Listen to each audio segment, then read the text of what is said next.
Hello everyone.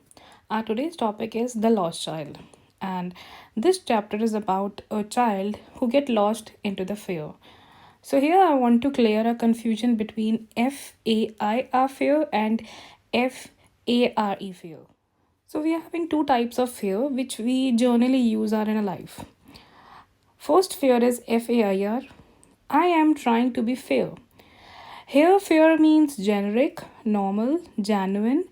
So मैं fair होने की कोशिश कर रहा था, मैं नॉर्मल बनने की कोशिश कर रहा था. तो यहाँ पर normal means FAIR fair. Then next fare is FARE. The fare to the ride the bus is affordable in our town. अब यहाँ फेयर का मतलब है पैसे. मतलब जब हम किसी से कुछ हमने बस बुक की या कैब बुक की तो हम उनको जो पैसे देते हैं उसे क्या बोलते हैं, fair. So here two fears which we are using in a daily life. Now we'll go for the another fear. So best explanation for the fear is one is noun and adjective and another is noun and verb. Now which is noun and adjective and which is noun and verb? So FAIR is a noun and an adjective and FARE is a noun and a verb. Let's go into it.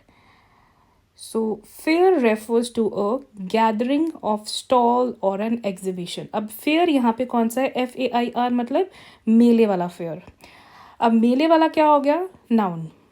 अब बात करते हैं noun and verb वाला fair. FARE refers to the money charged for a journey in the public transport or a range of a food. अब यहाँ पर fair कौन सा है, पैसे वाला, again noun. Fear can have different meanings such as pale, unbiased, moderate, pleasant, etc. अब FAIR वाला जो fear है, अगर तो हम वो noun यूज़ कर रहे हैं तो क्या बना, मेला बना. अगर हम adjective यूज़ कर रहे हैं उसे तो क्या बनेगा, pale बन सकता है. Pale means something which is yellowish, dull, faded. एक बन सकता है अनबायस्ड. अनबायस्ड मीन्स किसी के साथ फेवरेटिज्म ना करनी. मॉडरेट, मॉडरेट मतलब जिसको हम ठीक ठाक बोलते हैं. Pleasant means good. अगर हम फेयर, नाउ FARE को हम एज एन एडजेक्टिव यूज़ ही नहीं कर सकते हैं. FAIR को हम एज अ वर्ब नहीं यूज़ कर सकते हैं. FARE means to get on और perform in a specific way. अब FARE वाला जो फेयर है, हम कुछ कर रहे हैं, किस तरह कर रहे हैं, अब वो FARE वाला है. Now how we are using fear, these are two homophones with different spellings but similar sounds. First with the noun and adjective. What is noun? Any name. Adjective, specification or speciality of a name, that is adjective. Now noun, again any name. Verb, any activity. So if we want to use fear and fear, we just have to look for the condition on which we are applying it. If we are going with noun and adjective, then it will be FAIR fear. अगर हम जा रहे हैं noun and verb के लिए, verb means कोई action, कोई भी काम कर रहे हैं, तब हम करेंगे FARE वाला fair. I hope you've understood the difference between FAIR fear and FARE fear. It's just a difference of the condition where and how we want to use these two words. Now let's go with the chapter The Lost Child. And ये जो chapter है एक बच्चे की story है कि वो अपने पेरेंट्स के साथ एक FAIR वाला फेयर, फेयर मीन्स मेले वाला फेयर. अब यहाँ पर FAIR फेयर मीन्स क्या है, नाउन, नाम है ये. मेले वाले फेयर में जाता है, वहाँ वो चीज़ें देखता है जैसे कि टॉयज़ देखता है, स्वीट्स देखता है, बलून्स देखता है, और जो उसके मन में उनको देखकर फीलिंग आती है वो एक्सप्रेस करता है. क्योंकि वो एक वेल टू डू फैमिली में से नहीं है, उसके पेरेंट्स इतने फाइनेंशियली अच्छे नहीं हैं, वो हर एक चीज़ उसे परचेज़ नहीं करके देते हैं या दे नहीं सकते हैं, इसलिए वो बच्चा क्या फ़ील करता है वो इस चैप्टर में एक्सप्रेस किया गया है. लास्टली जब वो बच्चा अपने पेरेंट्स से दूर हो जाता है, गुम हो जाता है, तो वही चीज़ें जब उसे दिखाई जाती अननोन पर्सन के थ्रू, जब एक वही चीज़ें उस बच्चे को ऑफ़र किए जाती हैं जो उसे डिनाई की जा रही थी, तो उस बच्चे के मन में क्या फीलिंग्स आती हैं वो हम इस चैप्टर में पढ़ेंगे. Let's go with the chapter. Students, this chapter is having a bit tough vocabulary. That is why I have mentioned the meaning beforehand. Kindly note, you may take a screenshot as well. The Lost Child. It was the festival of spring. Festival कौन सा था, क्या occasion था मेले का, fair का occasion क्या था, स्प्रिंग था। स्प्रिंग कौन सा सीज़न होता है, spring is a season after winters and before summers. तो जब सर्दी ख़त्म हो जाती है और गर्मी शुरू होने वाली होती है तो एक अच्छा सा प्लेजेंट सा मौसम होता है, उसे बोलते हैं spring. From the विंट्री shades of narrow lens and alleged emerged a galley-clad humanity. अब यहाँ विंट्री का मीन्स विंटर।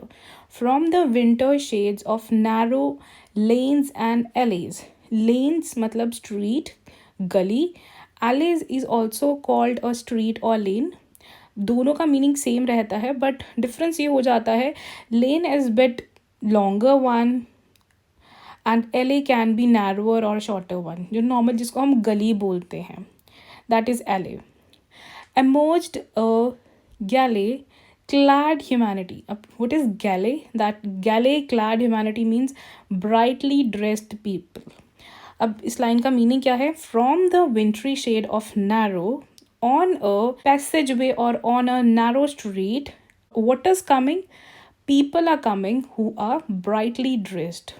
अब सर्दियों का मौसम है, एक पतली सी गली में से कुछ लोग आ रहे हैं जिन्होंने बहुत ही अच्छे, बहुत ही ब्राइटफुल या नए कपड़े पहने हैं। Some walked, some rode on horses, others sat, being carried in bamboo and bullocks. One little boy ran behind his father's legs, brimming over with life and laughter. अब ये महामेले का सीन बताया गया है। सम वॉक, कुछ लोग पैदल आ रहे हैं, सम रोड ऑन हॉर्सेस, कुछ लोग घोड़े पर आ रहे हैं, others sat being carried in bamboo and bullocks, और कुछ लोग बुल्लॉक्स पे आ रहे हैं। बुल्लॉक्स क्या होता है, आगे बुल होती है, पीछे कार्ट होता है, लोग उसके ऊपर बैठ कर आ रहे हैं। Students, this is an image of bullock. One little boy ran between his father's legs, brimming over with life and laughter. Students, यहाँ ब्रिमिंग का मीनिंग है फुल। वैसे ब्रिम क्या होता है, जैसे कि कोई भी ग्लास, बॉटल, बोल आप ले लीजिए, अगर हम उसे ऊपर तक, पूरा ऊपर तक भर दें तो वो क्या होता है, ब्रिम फुल होता है। ठीक है, सो यहाँ ब्रिमिंग का मीनिंग फुल है। सो एक छोटा बच्चा अपने फादर की लेग्स के बीच में से आ रहा है। कैसे आ रहा है, full of life and laughter, एकदम अच्छी लाइफ और हंसते खेलते एक बच्चा अपने फादर की लेग्स में से भागता हुआ आ रहा है। Come child come, called his parents, as he lagged behind, fascinated by the toys in the shops that lined the way. अब भागता हुआ बच्चा आगे जा रहा है, उसके पेरेंट्स ने क्या कहा, कम चाइल्ड कम, बेटा इधर आओ। As he lagged behind, अब lagged का मतलब पीछे छूटना। अब वो बच्चा क्या हो रहा था, पीछे छूट रहा था। क्यों छूट रहा था, because of the fascinated toys in the shops. Fascinated means beautiful, जो उसको चीज़ें अच्छी लग रही थी, फैसिनेट कर रही थी उसे, वो टॉयज़ जो एक लाइन में सजा कर रखे हुए थे, उन टॉयज़ की वजह से वो बच्चा क्या हो रहा था, उन टॉयज़ की तरफ जा रहा था। लैग बिहाइंड मीन्स पीछे हो रहा था, उन टॉयज़ की तरफ जा रहा था। He hurried toward his parents, his feet obedient to their call. अब बच्चे ने अपने पेरेंट्स की बात सुनी। इसका क्या मीनिंग है, his feet obedient to their call. जिधर पेरेंट्स ने जाने के लिए कहा, बच्चा उधर चला गया। His eyes still lingering on the receding toys. Lingering means slow to end, receded moving back. तो उस बच्चे की आईज कहाँ थी, टॉयज पे थी, टॉयज से हट नहीं रही थी और बार बार उन टॉयज पर ही जा रही थी। As he came to where they had stopped to wait for him, he could not suppress the desire of his heart. अब वो लोग उस जगह पर रुके जहाँ उसे रुकने के लिए कहा गया था, और वो वहाँ अपनी डिज़ायर को सप्रेस नहीं कर पाया। अब सप्रेस मीन्स दबा नहीं पाया। Even though he well know the old cold stare of the refusal in their eyes. Even though, फिर भी उसे पता था, फिर भी उसने अपने पेरेंट्स को रिक्वेस्ट की कि प्लीज़ मुझे ये टॉयज़ खरीद दो। I want that toy, he pleaded. Pleaded means request, emotional request. His father looked at him red-eyed. उसके फादर ने उसकी तरफ गुस्से से देखा। रेड आइड मीन्स गुस्से से देखा। In his familiar trends way, in his familiar means पुराना, ट्रेंड्स मीन्स क्रूअल वे, अपने उस पुराने गुस्से अंदाज से उस बच्चे को देखा. His mother, melted by the free spirit of the day and tender and giving him her finger to hold and said, "Look, child, what is before you." अब उसकी मदर उसकी विश देखकर क्या हो गई, मेल्ट हो गई, पिघल गई. Free spirit of the day. Free spirit of the day means वो दिन बहुत अच्छा था. लाइक उस दिन का जो एम्बियंस था, एटमॉस्फेयर था, माहौल था, वो बहुत अच्छा था. And giving her finger to hold, अपनी उंगली पकड़ाते हुए उस बच्चे को क्या कहा, look child what is before you. बेटा सामने देखो, तुम्हारे सामने क्या है. It was a flowering mustard field. किसका फील्ड था, सरसों का फील्ड था. सरसों वहाँ लाइक ग्रो की हुई थी, वहाँ पर येलो कलर के मस्टर्ड फ्लावर्स थे. पेल लाइक मेल्टिंग गोल्ड, कैसा लग रहा था, जैसे कि कोई सोना पिघल रहा हो. As it swept across miles and miles of even land. Swept across miles and miles. Swept means भरा. वहाँ पर अब कौन मंडरा रहा था, ड्रैगन फ्लाइज मंडरा रही थी. Bustling means full of activity, मतलब बहुत सारी ड्रैगन फ्लाइज थी, वो वहाँ पर घूम रही थी. About on their gaudy purple wings. किस तरह के विंग्स थे उनके, gaudy. Gaudy means gorgeous. So mother ने अपने बच्चे को किस तरफ इशारा किया, मस्टर्ड फील्ड की तरफ. मस्टर्ड फील्ड कैसा लग रहा था, जैसे कि सोना पिघल रहा हो, और वो जो फील्ड था वो बहुत ही ज़्यादा बड़ा था. और वहाँ पर क्या था, ड्रैगन फ्लाइज बहुत अच्छी एक्टिविटी कर रही थी, घूम रही थी, इधर उधर मंडरा रही थी, और उनके जो विंग्स थे वो पर्पल कलर के थे एंड वो बहुत ही ज़्यादा गॉर्जियस थे. Intercepting the fly of lone black bee or butterfly in search of sweetness from the flowers. अब वो ड्रैगन फ्लाई क्या कर रही थी, इंटरसेप्ट कर रही थी. इंटरसेप्ट मीन्स ऑब्स्ट्रक्ट, रोक रही थी उस अकेले ब्लैक बी को या बटरफ्लाई को जो फ्लावर्स में से स्वीटनेस ढूंढना चाह रहा. नरेटर यही बताने की कोशिश कर रहे हैं कि जो ड्रैगन फ्लाइज थी वो क्या कर रही थी, बटरफ्लाई को रोक रही थी ताकि वो उन फ्लावर्स में से स्वीटनेस सक ना कर ले. The child followed them in the air with his gaze. अब बच्चा उनकी तरफ देखते हुए, अब गेज मीन्स उधर ही ध्यान लगाते हुए, एकदम टकटकी लगाते हुए उस फील्ड की तरफ गया. Till one of them would still its wings and rest and he would try to catch it up. सो अब बच्चे ने क्या, किस चीज़ पे ध्यान दिया, उस ड्रैगन फ्लाई पे ध्यान दिया. उस जगह तक गया जहाँ पर एक ड्रैगन फ्लाई बड़े आराम से बैठी थी और कोशिश की उसको पकड़ने की. But it would go fluttering. Fluttering means फड़फड़ाते हुए वो चली गई. Flapping up into the air when he had almost caught it in hand. जब वो पकड़ने ही वाला था, वो जो ड्रैगन फ्लाई थी फड़फड़ाती हुई अपने पंख फ्लैप करते हुए, फ्लैपिंग मीन्स अपने पंखों को हिलाते हुए हवा में उड़ गई. Then his mother gave a cautionary call, come child come, come to the footpath. और फिर उसकी मदर ने उसे वार्निंग कॉल दी, गुस्से से बुलाया, come child come, come to the footpath, इधर आओ, हम फुटपाथ की तरफ जा रहे हैं. He ran toward his parents' galley and walked abreast of them for a while. अब बच्चा खुशी से भागते हुए अपने पेरेंट्स के पास गया. अब यहाँ गैली मीन्स क्या है, cheerfully. And walked abreast of them for a while being. abreast means side by side, और उनके साथ में कुछ टाइम के लिए साथ में चलने लगा, साइड बाय साइड वॉक करने लगा. However, soon left behind, attracted by the little insects and worms along from the footpath where they were teeming out from their hiding places to enjoy the sunshine. अब सबसे पहली चीज़ थी उसको जिसने attract किया था वो थे टॉयज़. उसके बाद में उसकी मदर ने उसे साइन कर दिया था, इशारा किया था फील्ड की तरफ. अब थर्ड उसको इंटरेस्टिंग चीज़ क्या लग रही है यहाँ पर, वो इंसेक्ट्स एंड वॉर्म्स जो फुटपाथ की तरफ आ रहे हैं और वहाँ पर क्या बना रहे हैं, एक स्वान बना रहे हैं. स्वान मीन्स एक ग्रुप बना रहे हैं ताकि वो भी सनशाइन को इंजॉय कर सकें. Come child come, his parents call from the shade of grove. अब ग्रोव क्या होता है, ग्रुप ऑफ ट्रीज़ को बोलते हैं. उसके पेरेंट्स ने उसे फिर से बुलाया कि बेटा इधर आओ. कहाँ से बुलाया, जहाँ ग्रुप ऑफ ट्रीज़ था. They were seated themselves on the edge of the well. He ran towards them. और पेरेंट्स कहाँ बैठे थे, वेल पे बैठे थे, कुएं के पास में बैठे थे, और बच्चा भागता हुआ उनके पास में गया. A shower of young flowers fell upon the child as he entered the grove, and forgetting his parents, he began to gather the raining petals in his hands.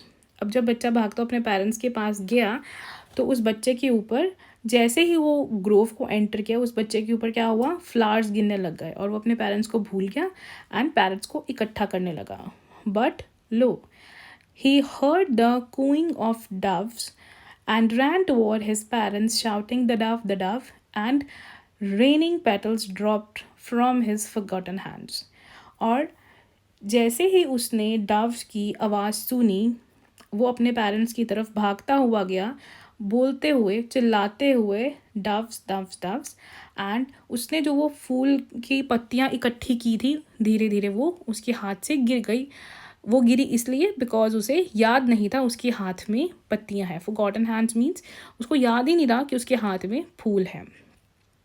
Come child come, they call the child who had now gone running in wild capers around the banyan tree. अब parents ने उसे बुलाया, इधर आओ बेटा, इधर आओ. Who had now gone running with wild capers. Capers क्या होते हैं, स्किप या down. So I explain you in this sentence. तो वो जो बच्चा है वो भागते भागते, मतलब उछलते उछलते किसकी तरफ गया, बनियन ट्री की तरफ गया. अब यहाँ केपर्स का मीनिंग क्या है, स्किप. उछलते उछलते बनियन ट्री के पास में गया. And gathering him up they took the narrow. और पेरेंट्स ने क्या किया, बनियन ट्री के पास में जो उनका बेटा उछल रहा था, क्रेप कर रहा था, उसको वहाँ से पकड़ा. गैदर मीन्स उसको पकड़ा और एक पतली सी गली की तरफ चले गए. Winding, winding means twisting. Twisting means मुड़ना. जैसे गली मुड़ जाती है, यहाँ पर उस मुड़ने को क्या कहा गया है, winding. Winding footpath which led to the fair through the mustard fields. अब वो कहाँ जा रहे थे, एक फुटपाथ पे जा रहे थे जो विंड कर रहा था, मुड़ रहा था मस्टर्ड फील्ड्स के बीच में से. As they neared the village, the child could see many other footpaths full of throngs converging to the whirlpool of the fair. So many words are here, students. जिस तरह ही वो विलेज के अंदर बच्चा enter किया, उसने बहुत सारे फुटपाथ्स देखे जो कि लोगों से भरे हुए थे. अब यहाँ थ्रॉन्ग का मीन्स क्या है, crowd. Converging means meeting to the whirlpool. Whirlpool क्या होता है, झूला होता है ना, जिसको हम जाइंट व्हील भी बोलते हैं, गोल गोल घूमता है. So any of them can be there, क्योंकि दोनों ही गोल घूमते हैं. सो वो जो क्राउड इकट्ठा हुआ था वो किसकी तरफ जा रहा था, वर्लपूल की तरफ जा रहा था. As they neared the village, the child could see many other footpaths full of throngs converging to the whirlpool of the fair. अब जैसे ही वो बच्चा उस फेयर के अंदर जा रहा था, उसने देखा एक लोगों का बहुत बड़ा झुंड इकट्ठा होकर वर्लपूल की तरफ जा रहा है. And felt at once repelled and fascinated by the confusion of the world he was entering. और एकदम से ही वो बच्चा कंफ्यूज हो गया कि मैं कहाँ जा रहा हूँ. रिपेल्ड मीन्स फोर्स अवे, मतलब लाइक उसका एक बार में अंदर जाने का मन नहीं था, बट फिर भी वो फैसिनेट भी हो रहा था, उसको खुशी भी हो रही थी देखकर, अच्छा भी लग रहा था कि वो कहाँ जा रहा है. लाइक वो हमें कंफ्यूज था कि करना क्या, अंदर जाना है या नहीं जाना है.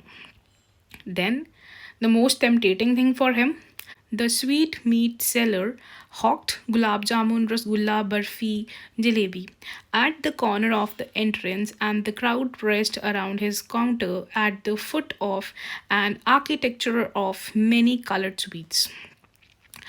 अब एक मिठाई बनाने वाले ने ऊंचे से आवाज़ दी. hawked means cry around and offer goods for sale. Like जो वेंडर्स जो रेडी पर सामान लेकर आते हैं, जो ऊंची ऊंची बोलते हैं, उसको क्या बोलते हैं, हॉक करते हैं वो लोग. तो एक मिठाई बनाने वाले ने ऊंची से सबको बोला गुलाब जामुन, रसगुल्ला, बर्फ़ी एंड जलेबी. ठीक है, तो वो स्वीट मीट सेलर बैठा कहाँ था, at the corner of the entrance. जहाँ पर वो मेला शुरू हो रहा था वहीं उस एक कॉर्नर पे बैठा था. और प्रेस्ड का मीनिंग यहाँ पे क्या है, force to enlist. Force to enlist means लोग फोर्स कर रहे थे उसकी तरफ जाने के लिए, मतलब वहाँ पर जो झुंड इकट्ठा हो गया था तो लोग वहाँ अपनी टर्न लाने के लिए फोर्स कर रहे थे. A crowd pressed around his counter at the foot of an architecture of many coloured sweets. Architecture means placing, decoration. Like बहुत ही अच्छे तरह से उसने जो मिठाइयाँ थी सजा कर रखी हुई थी. ऑफ मैनी कलर्स मीन्स बहुत सारे कलर्स की. Now let's go with the actual translation of this sentence.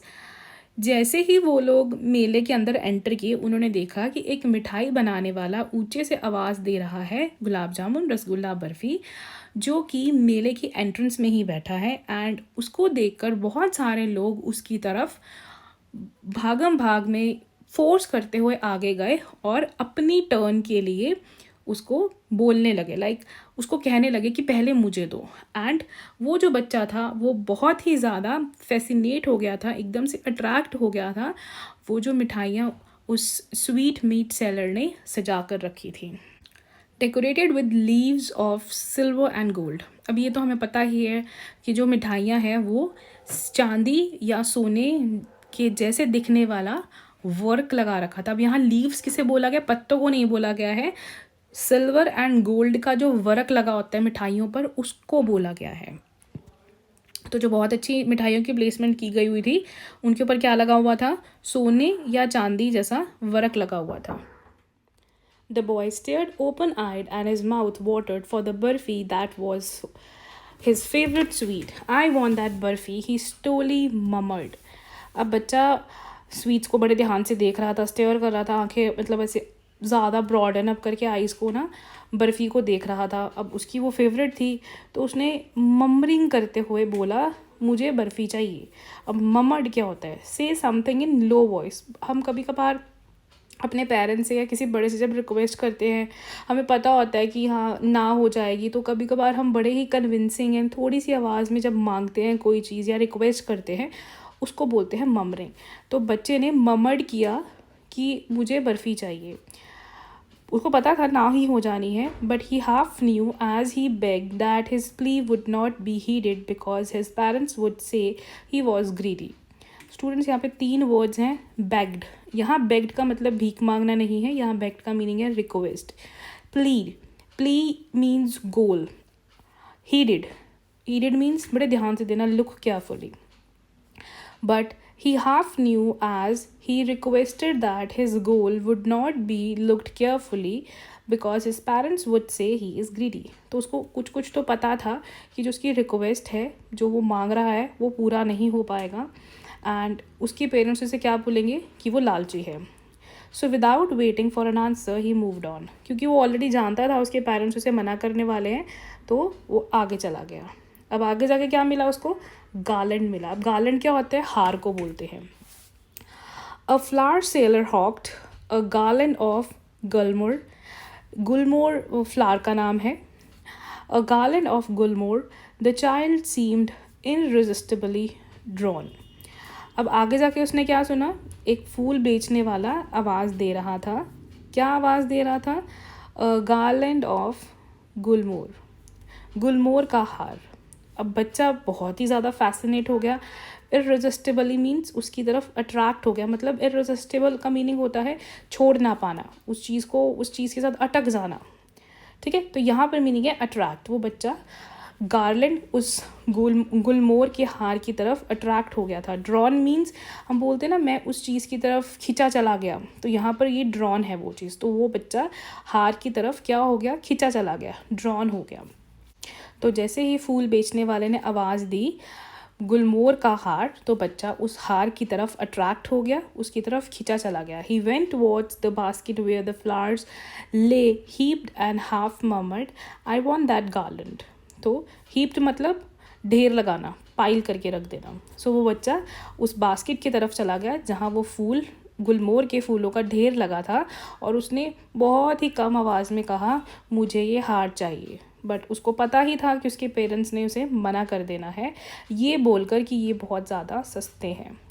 But he well knew his parents would refuse to buy him those flowers because they would say that they were cheap. So without waiting for an answer he moved on. So उसको पता ही था उसके parents ने मना ही कर देना है, तो उनके आंसर, उन्होंने क्या कहा ये जाने बिना ही वो आगे चला गया. A man holding a pole with yellow red balloons flying from it. अब बच्चे की फेवरेट चीज़ फिर उसको दिख गई, बलून्स दिख गए. The child was simply carried away by the rainbow glory of their silken colors, and he was filled with an overwhelming desire to possess them all. so many words here. अब बच्चा क्या हो गया, carried away हो गया. Carried away means खुद को अब कंट्रोल ही नहीं कर पाया, अपनी इच्छा को वो कंट्रोल कर ही नहीं पाया. सो बच्चा अपनी इच्छा को कंट्रोल नहीं कर पाया. क्या देखकर? Rainbow glory. Glory means beauty, rainbow जैसी beauty. Silken colour, silken colours means silk जैसे colours. And he was filled with an overwhelming desire. Overwhelming means emotional desire. Poses them all. Poses means have a belonging of one. अब बच्चा अपनी उस wish को control ही नहीं कर पाया. वो रेनबो जैसे ब्यूटीफुल सिल्क कलर जैसे बलून्स को देखकर और उसने ये इच्छा जताई, एक इमोशनल डिज़ायर जताई कि मुझे सारे चाहिए. But he well knew his parents would never buy him the balloons because they would say he is too old to play with such toys. So he walked on further. अब उसको ये भी पता था कि उसके पेरेंट्स अब उसे बलून्स भी नहीं लेके देंगे. क्यों? क्योंकि उसको पता था उसके पेरेंट्स उसे क्या बोलेंगे कि वो बहुत बड़ा है बलून्स के साथ खेलने के लिए. और वो फिर आगे चला गया. अ स्नेक चार्मर. अब स्नेक चार्मर कौन होता है? This is the person who is called snake charmer. So, a snake charmer stood playing a flute to a snake which coiled itself in a basket. अब स्नेक चार्मर क्या कर रहा था? Flute बजा रहा था स्नेक की तरफ. और एक स्नेक था जो कि कॉइल्ड हुआ था अपने आप ही एक बास्केट में. कॉइल्ड मीन्स रोल, गोल गोल हुआ था. एक स्नेक एक बास्केट में गोल गोल हुआ था. Its head raised in a graceful bend like the neck of a swan. अब उसका जो हेड था, जो स्नेक का हेड था, लाइक इट्स लाइक हेयर. सो जो उसका स्नेक का हेड था वो कैसा था? वैसे मुड़ा हुआ था जैसे कि एक स्वान का होता है. While the music stole into its invisible air like the gentle rippling of an invisible waterfall. अब यहाँ बता रहे हैं कि वो जो स्नेक की मूवमेंट थी वो कैसी थी. While the music stole into its invisible ear. अब जो म्यूज़िक था वो उस स्नेक के ना दिखने वाले कानों के अंदर गया. Like the gentle rippling of an invisible waterfall. Rippling का मीनिंग क्या होता है? फ्लोइंग. ऐसा लग रहा था कि एक इनविजिबल झरना बह रहा है. Now let's go with the translation again. A snake charmer stood playing a flute to a snake which coiled itself in a basket, its head raised in a graceful bend like the neck of swan, while the music stole into its invisible ears like the gentle rippling of an invisible waterfall. अब बच्चे ने अब क्या देखा? अब वो balloons तो मिले नहीं उसे. अब वो आगे चला गया. आगे जाके उसने क्या देखा? एक स्नेक चार्मर देखा जो एक बांसुरी बजा रहा था. और बांसुरी के सामने एक स्नेक था जो गोल गोल हुआ था एक बास्केट के अंदर अपने आप ही. और उसका जो गर्दन थी वो स्वैन की तरह थी. जैसे स्वैन की गर्दन आगे से मुड़ी होती है वैसे उसकी गर्दन थी. और उसके कान जो स्नेक के कान है जो दिखते नहीं हैं उनके अंदर म्यूज़िक जा रहा था. और स्नेक ऐसे मूव कर रहा था जैसे कि कोई इनविजिबल बहता हुआ वाटरफॉल हो. The child went towards the snake charmer, but knowing his parents had forbidden him to hear such coarse music as the snake charmer played, he proceeded further. So अब उसने स्नेक चार्मर पे भी ध्यान नहीं दिया. क्यों नहीं ध्यान दिया? बिकॉज उसके पेरेंट्स ने मना किया हुआ था ऐसा इस कोर्स का म्यूज़िक नहीं सुनना. अब यहाँ कोर्स का मीनिंग क्या है? इन्फीरियर. इस तरह का इन्फीरियर म्यूज़िक नहीं सुनना. और वो आगे चला गया. There was a roundabout in full swings. अब यहाँ राउंड अबाउट क्या आता है? गोल चक्कर को बोलते हैं राउंड अबाउट. फुल स्विंग मतलब वहाँ पर काफ़ी सारे लोग प्रेजेंट थे. Men and women carried away in a whirling motion, shrieked and cried with dizzy laughter. तो अब वहाँ पर क्या था? एक whirling motion था. वो गोल गोल घूमने वाला कोई झूला था जिसके अंदर सभी लोग इंजॉय कर रहे थे. और क्या कर रहे थे? श्रिक्ट कर रहे थे. श्रिक्ट मीन्स हाई पिच वॉइस. ऊंची ऊंची हुटिंग कर रहे थे. तो कभी उनकी आवाज़ ऊंची थी, आवाज़ की पिच कभी ऊंची थी और कभी कम थी. The child watched them intensely and then he made a bold request. I want to go on a roundabout. Please, father, mother. तो जब वो बच्चा उस गोल चक्कर पर सब लोगों को इंजॉय करते हुए देखता है तो बोलता है कि मुझे भी जाना है। बोल्ड रिक्वेस्ट मीन्स मतलब वो अब ममर नहीं किया, उसने डायरेक्टली नॉर्मल वॉइस में बोला कि मुझे भी वो झूला झूलना है, मम्मा पापा मुझे भी उस तरफ ले चलो। There was no reply. He turn to look his parents, there was no one there ahead him. अब उसे कोई आंसर ही नहीं मिला, और जब उसने पीछे मुड़कर देखा तो उसके पीछे कोई भी नहीं था। Now let's go with the Hindi version, the lost child. So एक बच्चा अपने पेरेंट्स के साथ में मेला देखने गया। ये जो मेला था स्प्रिंग सीज़न में था, और बहुत सारी गलियां थी।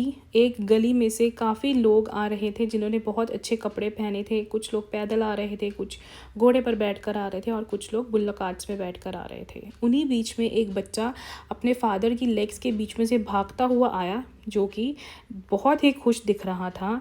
और उसके पेरेंट्स ने उसे बोला बेटा चलो, और जो कि वहाँ शॉप्स पे रखे हुए टॉयज़ को देखकर बहुत ही ज़्यादा फैसिनेट हो रहा था, और चलते चलते धीरे हो गया और उन टॉयज़ की तरफ देखने लगा। तभी उसके पेरेंट्स ने उसे आवाज़ दी चलो बेटा चलो, और उसने बड़े ही अच्छे वे में अपने पेरेंट्स की बात सुनी और उनकी तरफ चला गया। बट फिर भी उसकी जो आंखें थी वो उन टॉयज़ पर ही थी, और धीरे धीरे वापस उन टॉयज़ पर ही जा रही थी। अब वो बच्चा था, अब अपनी वो जो रिक्वेस्ट था वो छुपा नहीं पाया, कम नहीं कर पाया, और उसने अपने पेरेंट्स को कहा कि मुझे प्लीज़ एक खिलौना ख़रीद दो।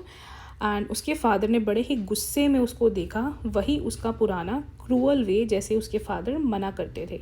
बट उसकी मदर काफ़ी अच्छी थी, उसने मेल्टेड हार्ट में उस बच्चे को बोला कि बेटा तुम उस तरफ देखो। और जिस तरफ उसकी मदर दिखा रही थी उस तरफ क्या था, बहुत सारी ड्रैगन फ्लाइज थी, उनके बहुत ही ज़्यादा ब्यूटीफुल पर्पल कलर के विंग्स थे, और वो उस खेत के ऊपर घूम रही थी। अब खेत किस चीज़ का था, सरसों का खेत था। सरसों का खेत दिख कैसे रहा था, फूल थे सरसों के खेत में, और ऐसे लग रहा था कि जैसे कोई गोल्ड मेल्ट हो रहा होता है। एंड जो वो ड्रैगन फ्लाइज थी वो क्या कर रही थी, एक अकेली ब्लैक बी को फ्लावर्स में से स्वीटनेस सक करने से मना कर रही थी। अब बच्चे ने बड़े ही ध्यान से देखा उस ड्रैगन फ्लाई की तरफ, एंड उसके मन में ये विश हुई कि मैं इसको पकड़ लूँ। अब जैसे ही वो पकड़ने लगता है, वो जो ड्रैगन फ्लाई होती है वो फड़फड़ाते हुए हवा में उड़ जाती है। एंड जब ये सब वो बच्चा कर रहा होता है तो उसकी मदर ने उसे थोड़ा वार्निंग देते हुए बुलाया कि बेटा तुम इधर आ जाओ, फुटपाथ पे आ जाओ। और वो बच्चा बड़े ही खुशी से अपने पेरेंट्स की तरफ भागता हुआ चला गया और उनके साथ में चलने लगा। थोड़ी देर बाद ही उसको फुटपाथ पे कुछ इंसेक्ट्स एंड वॉर्म्स दिखे, वो भी उसे बहुत अच्छे लग रहे थे, जो कि ग्रुप बना रहे थे ताकि वो भी सनशाइन इंजॉय कर सकें। वो वहाँ खड़े होकर उन वॉर्म्स को देखने ही लगा था, तभी उसकी मदर ने उसे कॉल की कि इधर आ जाओ, हम इस तरफ जा रहे हैं। उसके पेरेंट्स ने ग्रूव की तरफ बुलाया, ग्रूव मीन्स उस तरफ बुलाया जहाँ बहुत सारे ट्रीज़ थे, और कुएं के पास में उसके पेरेंट्स बैठे थे, और वो वहाँ भागता हुआ चला गया। जब वो वहाँ भागता हुआ जा रहा था तभी पेड़ों के झुंड में से कुछ फूल उसके ऊपर गिरे, और वो अपने पेरेंट्स को भूल गया और वो फूलों की पत्तियों को इकट्ठा करने लग गया। जब वो फूलों की पत्तियाँ इकट्ठी कर ही रहा था तब उसने पास में से जो डव्स होती हैं उनकी कूकने की आवाज़ सुनी, और वो फूलों की पत्तियां जो बच्चा इकट्ठा कर रहा था वो भूल गया और डव्स की तरफ भागता हुआ चला गया। जब वो भागता हुआ जा रहा था वो इतना ज़्यादा डव्स को देख के अट्रैक्ट हो गया था कि गलती से उसके हाथ में से वो फूल निकल गया। वो भूल ही गया कि उसके हाथ में फूल भी थे। तब उसकी मदर ने उसे बुलाया, बेटा इधर चलो। तो वो बनियन ट्री से छलांग लगाते हुए कूदते हुए अपने पेरेंट्स की बात सुनते हुए उनकी तरफ चला गया। अब जिस तरफ उस बच्चे के पेरेंट्स ने उसे बुलाया था वहाँ वो जाकर ये देखता है कि एक छोटा सा पाथ है, नैरो पाथ है, जो कि आगे जाके मुड़ रहा है मस्टर्ड फील्ड्स के अंदर। जैसे ही वो उस पाथ के अंदर जाता है वो देखता है कि वहाँ पर बहुत सारे लोग इकट्ठे हो रहे हैं एक व्हर्लपूल की तरफ। एंड वो ये सब देखकर एक डायलेमा में चला गया, कंफ्यूज हो गया कि क्या मैं अंदर जाऊँ या ना जाऊँ। बट वहाँ की ब्यूटी देखकर वो बच्चा बहुत ही ज़्यादा फैसिनेट हो गया। अब जब वो उस मेले के अंदर जा ही रहे थे तब एक मिठाई वाले ने आवाज़ दी, गुलाब जामुन, रसगुल्ला, बर्फ़ी। और वो देखकर बच्चा अपनी इच्छा को दबा नहीं पाया। वहाँ पर बहुत सारे लोग इकट्ठे हो रहे थे। वो ब्यूटीफुल मिठाइयाँ जो उस पर्सन ने बहुत अच्छे से डेकोरेट करके रखी थी, एक गोल्डन एंड सिल्वर कलर के वर्क के साथ में बच्चा बहुत ही ज़्यादा फैसिनेट हो गया और वो अपनी फेवरेट बर्फ़ी को देखकर अपनी इच्छा उसने अपने पेरेंट्स को जताई। बड़े ही स्लो वॉइस में उसने बोला कि मुझे एक बर्फ़ी ले दो, बट उसे पता था कि उसकी ये विश पूरी नहीं होने वाली और बिना अपने पेरेंट्स की इच्छा जाने वो आगे चल पड़ा, क्योंकि उसे पता था उसके पेरेंट्स उसे ये कहेंगे कि तुम ग्रीडी हो। फिर उसके बाद में एक फूल बेचने वाला उस बच्चे को दिखा। वो फूल बेचने वाला गुलमोहर के हार बेच रहा था। वो फूल देखकर वो बच्चा खुद को रोक ही नहीं पाया और उन फूलों की टोकरी की तरफ चला गया जहाँ उस पर्सन ने, फूल बेचने वाले ने, फूलों का ढेर रखा था और उसने बड़े ही आराम से अपने पेरेंट्स को कहा कि मुझे एक हार ले दो, पर उसको पता था कि उसके पेरेंट्स उसे मना कर देंगे ये बोलकर कि ये बहुत ज़्यादा सस्ते हैं, और बिना आंसर लिए वो आगे चल दिया। फिर उसके बाद में उसे एक पर्सन मिला जिसके हाथ में एक पोल था जिस पर बहुत सारे कलर के बलून्स लगे हुए थे, एंड उन बलून्स को देख के तो बच्चा लिटरली कंट्रोल ही नहीं कर पाया, क्योंकि वो बलून्स का कलर ऐसा लग रहा था जैसे रेनबो होती है। एंड इतना ज़्यादा बच्चा इमोशनल हो गया कि उसके अंदर एक सेंस ऑफ बिलोंगिंग आई कि मुझे ये सारे के सारे चाहिए, बट उसको ये पता था कि उसके पेरेंट्स उसे लेकर नहीं देंगे और ये बोलेंगे तुम अभी बहुत ज़्यादा बड़े हो चुके हो इन सब चीज़ों के साथ खेलने के लिए। एंड देन उसके बाद उसे एक स्नेक चार्मर मिला।